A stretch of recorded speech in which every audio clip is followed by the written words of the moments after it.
സ്വകാര്യ നിക്ഷേപത്തെ ആകർഷിക്കുക എന്നുള്ളത് അത് സർക്കാരിന്റെ എക്കാലത്തെയും നയമാണ്.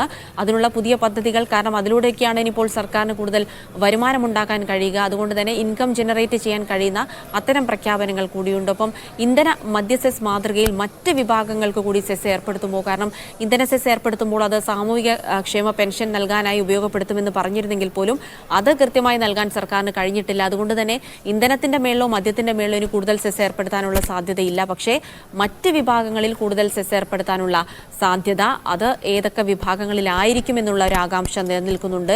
ഒപ്പം തന്നെ ഈ ഭൂനികുതി വർധന ഉണ്ടായേക്കുമെന്നുള്ള ഒരു കാര്യങ്ങളിലാണ് ഇപ്പോൾ തീരുമാനമുണ്ടാകേണ്ടത്. പ്രത്യേകിച്ച് ഈ കെട്ടിട നിർമ്മാണ മേഖല, റിയൽ എസ്റ്റേറ്റ് മേഖല, ഇതൊക്കെ ഒരു കടുത്ത മാന്ദ്യത്തിലൂടെ കടന്നു പോകുന്ന ഒരു അവസരം കൂടിയാണ്.